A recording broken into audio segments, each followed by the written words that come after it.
Ako ang klase ng taong masayahin, mahilig magbiro at para sa akin ang lahat ay biro lamang. Masaya ako pag marami akong napapasaya. Maraming humahalakhak sa tuwing ako'y nagbibiro na. Kay sarap naman sa aking pakiramdam pag masaya ang lahat at ang tawa nila ay musika sa aking tenga. Ako si Boy kung tawagin nila, pero Kondrado ang totoo kong pangalan.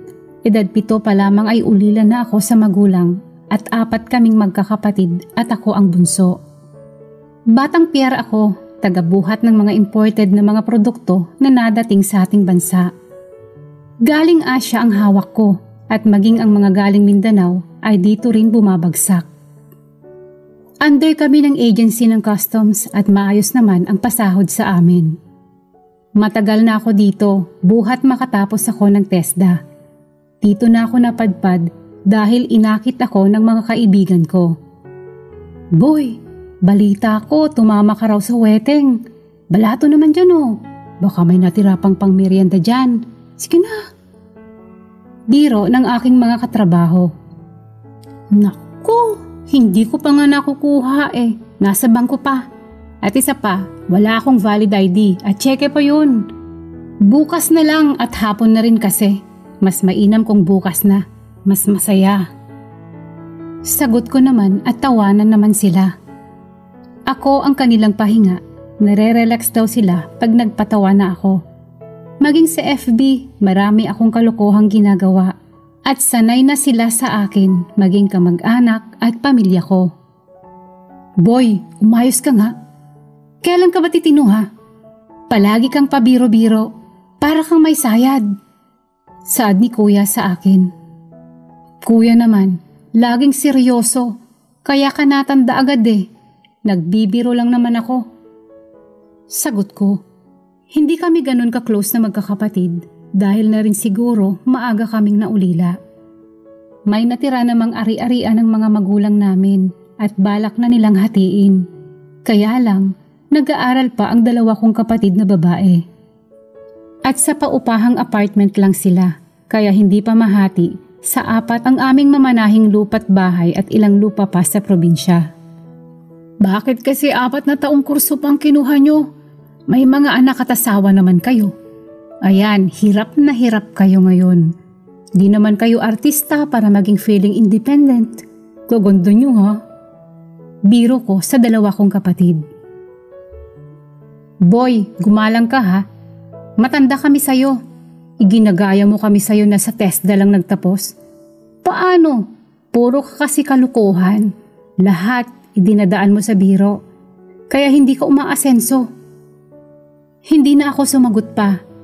Wala naman akong laban. Magkakampi silang lahat at solo lang ako.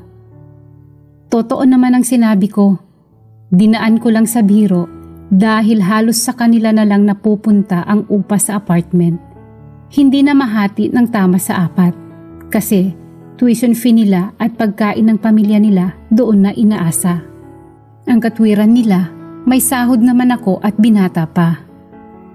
Si Kuya naman, ang aming lupa sa probinsya ay lahat sa kanya din napupunta ang kinikita sa tanim na mais at palay. Minsan, naisip ko, ampun yata ako kasi minamahina nila ako at bunso. Kahit naman masayahin akong tao at palabiro, nalulungkot din naman ako.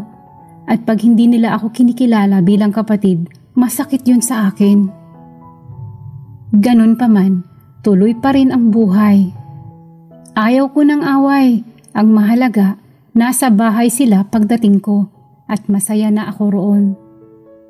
Malaki kasi ang bahay namin. Napagawan kami ng kanya-kanyang kwarto ng itay. OFW kasi ito hanggang mamatay, kaya may naiipon ng inay at naipundar. Kaya lang halos sabay silang namatay sa sakit. Kami ay nagulat dahil halos buwan lang ang pagitan. Isang araw, dumating ako mula sa trabaho na pagod at gusto ko nang mamahinga. Maghapon ba naman na nagbubuhat ako ng mga mabibigat na kahon? Kahon galing Mindanao. Kaya naman ako'y diretso na agad sa kwarto ko at nahiga. At wala pang isang oras, dumating ang kuya at nahiram ng pera. Yun daw upa ng apartment pahiram kahit upa lang ng isang pinto. 6 kasing pinto yun at 6,000 ang upahan kada isa. Aba naman kuya, asa nang kinikita ng lupain sa Laguna? Hindi ba't halos 50 mil ang kinikita mo doon? Bakit naman pati upa ng apartment nakaabang ka pa? Sagot ng ate ko. Hoy, kuya nyo ako ha, marami akong anak kumpara sa inyo.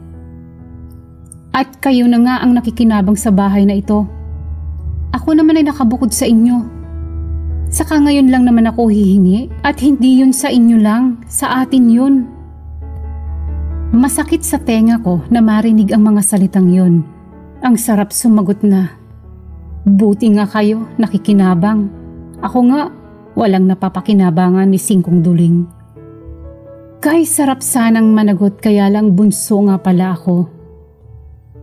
Hindi na ako makatulog. Ilang oras silang nagtatalo-talo, nakakairita. Kaya lumabas ako at tumambay sa kanto. Nandoon ang mga kababata ko.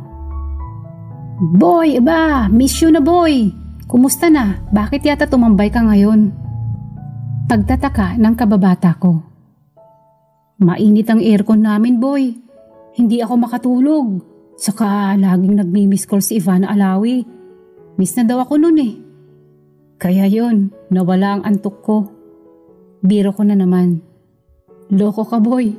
Alam mo, pag nawala ka sa lugar na to, mamimiss ka namin boy. Saan naman ako pupunta? Wala naman akong ibang pupuntahan. Parehong taga Maynila ang mga magulang ko. Ayaw ko naman sa Hollywood. Nakakasawa na dun. Paano? Ginagawa akong leading man ng ilang celebrity. Nakakapagod din no? Biro kong muli. Ilang oras din ako sa tambayan ng oras na yon. Hinihintay kong umalis si kuya dahil ayaw ko na marinig ang kanilang pinag-aawayan na kung tutuusin sana ay kahati din ako doon. Maya-maya lang, nakita ko na si kuya at sumakay na ng motor niya. Nakita niya ako sa kalye at para itong walang kapatid. Nibatiin ako, hindi man lang nagawa. Talagang pera lang ang kanyang sadya. Muli akong bumalik sa kwarto ko at natulog. At habang nagpapaantok, nag-post ako ng joke para sa FB ko. Ayoko na sa earth.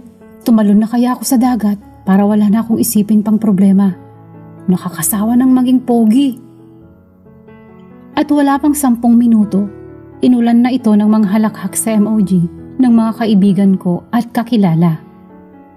Tuwang-tuwa sila pero para sa akin, hindi yung joke lamang. Nasasaktan na rin ako at hindi naman ako manhid. Maaga akong pumasok, halos hindi na ako nag-almusal. Baka may marinig na naman ako. Bawal daw akong kumuha ng itlog at hotdog sa pamangkin ko daw yun. At bayaw ko ang namalengke. Hindi ko lang masabi na wala naman trabaho ang asawa nila kaya kukuha ng pera na pamalengke. Hindi ba't sa upa sa apartment na dapat ay kahati ako doon? Bakit ganun? Hindi na sila naawa sa akin. Sa pier, wala akong imik at nanibago ang mga katrabaho ko sa akin. Naku boy, mukhang may buwanang dalaw kayata Biro nila. Pero nanatili akong tulala at dahil mamaya pang gabi ang pagkakarga namin sa container van, patungo ito ng Mindanao, kaya pwede kaming mamahinga muna. 5:00 pa kami magsisimulang magkarga at dahil puyat ako, napahimbing ang tulog ko sa loob ng container van at kahit alam ng mga kasamahan ko, pinaglaruan nila ako. Nagising ako dahil parang lumilindol at sobrang dilim, kaya agad kong hinanap ang cellphone ko at ginamit na flashlight. Nagulat ako, nasa loob ako ng container van at ang alam ko, patungo itong Davao Port. Napaglaruan ako ng mga katrabaho ko. Tatawag sana ako sa kanila, kaya lang walang spot at mukhang nasa gitna na kami ng dagat. Napakatagal ng biyahe ko, hindi ako natatakot dahil sa pier at container na ako tumanda. Kaya natulog na muli ako at alam kong matagal ang biyahe dahil hindi naman ito super ferry. Nang maramdaman kong kalmado na ang paligid, naghanap ako ng kahit anong mabigat na bagay at kinalampag ko ang dingding ng van. At siguro may nakarinig at agad namang binuksan ng container. Masakit sa mata at halos hindi ako makamulat dahil mataas na palang araw at nagtaka ang lalaki sa akin. Aba, hoy! Saan ka galing? Sa Manila Port? Siguro magnanakaw ka, no? Saad nito sa akin. Hindi manong. Tauhan ako ng Manila Port. Kahit tawagan mo pa sila, pinaglaruan ako ng mga kasama ko sa trabaho. Teka, nasan ba ang ID ko? Nako, nasa jacket ko, naiwan ko sa locker. Nako, lumang tugtugin na yan. Teka, tatawag ako ng pulis. At dahil hindi ko maunawaan ang salita nila, dahil Bisaya nga, nalito ako at parang narinig kong ikukulong ako. Kaya nang makakuha ako ng pagkakataon, ay tumakas ako at tumakbo. Ewan ko kung saan ako nakarating. Gutom na ako at naghanap muna ako ng kakainan. Sakto lang ang pera ko at ang ATM ko naman ay nasa locker kasama ang bag ko. At hindi ko naman maibenta ang CP ko paano ang kontak ko sa Maynila at lowbat na rin ako. Nag-charge ako sa 7-Eleven at pagbukas ko ng FB namin, marami ang naghahanap sa akin. At maging ang mga kasama ko sa trabaho na akala ko pinaglaruan ako, yun pala, hinahanap din nila ako. Naglaro naman sa isip ko na hayaan ko kaya muna sila at baka sakaling hanapin ako ng mga kapatid ko. Natulog ako sa bus terminal at nakadalawang araw ako na paikot-ikot sa lugar na parang mga ibon ng kanilang salita na hindi ko maunawaan. At ikatatlong araw ang huling nabasa ko sa post ng kuya ko, pinaglalamayan na ako. At ang nakalagay pa sa caption niya ay tumalon ako sa dagat at hinanap ng mga pulis at hindi na raw nakita ang katawan ko. Ang bilis naman nila akong patayin, hindi man lang sila nagpagod na ako'y hanapin. Napaawa ako sa sarili ko at tuluyan nang nagalit sa kanila at napadali naman para sa kanila nakalimutan ako. Sa galit ko, ibinenta ko na lang ang cellphone ko at halos mamalimos na ako. Makakain lang. Galit na galit ako sa mundo at hindi na tama ang iniisip ko. Nawalan na ako ng gana sa buhay at dahil pier ang lugar at sanay akong magbuhat, tumambay ako sa mga bus stop at nagkargador. At isang tindahan ng pasalubong, may nakakausap ako, siya si Mina. Mabait at naging kaibigan ko na rin siya. Muslim siya at nauunawaan ng kalagayan ko. Binibigyan niya ako ng pagkain at pinagagamit niya ako ng CR ng tindahan niya. Ilang taon din na nakasanayan ko ng lahat. Sa tindahan niya ako pinatulog at napakabait din ng mga magulang niya. Hanggang magkaroon kami ng relasyon at bumuo ng pamilya. Kahit bawal ay hindi naman sila purong Muslim kaya basta bigla na lang nangyari ang lahat. Napalago namin ang negosyo nila at nagkapera na ako at bumalik ako ng Maynila kasama ang asawa ko. At nagulat ako sa nadatnan ko sa amin. Nahati na nila ang ari-arian ng magulang namin at ni Singkong Duling wala talaga ang para sa akin. Yan ang napala mo. Sige pa, joke pa more. Anong gagawin namin? Akala namin patay ka na. Saad ng kuya ko at tinalikuran pa ako at hindi na hinarap. Maging ang dalawa ko pang kapatid ay ayaw na daw akong kausapin. Akala yata kukuha ako ng pera. Kaya napaawa ang asawa ko sa akin at nag-akit na pabalik ng Davao. Tara na boy, magsumikap tayo at pangako hindi kita iiwan. Bumangon ka kasama mo ako. Saad ni Mina. Halos hindi ko makaya at tanging asawa ko na lang ang lakas ko. Napaawa din ang mga magulang niya sa akin at ang ginawa nila dahil matanda na rin sila at dalawa lang ang anak nila. Pinamanahan na nila ang dalawa nilang anak. At ang namana ng asawa ko ay malaking halaga. Kaya naman nakabangon kami at nagdagdag ng negosyo.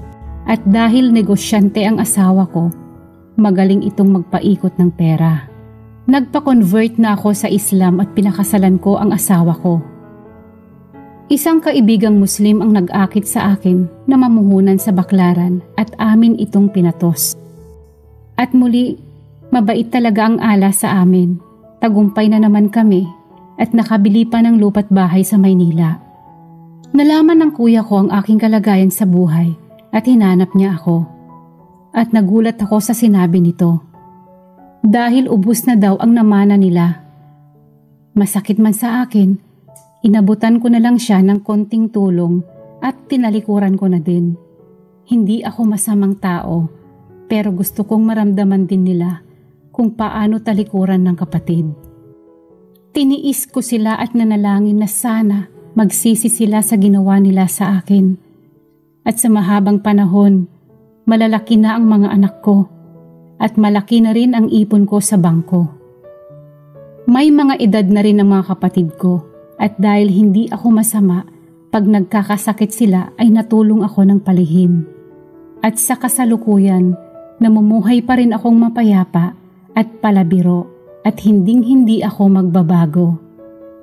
Salamat kay Allah. Wakas.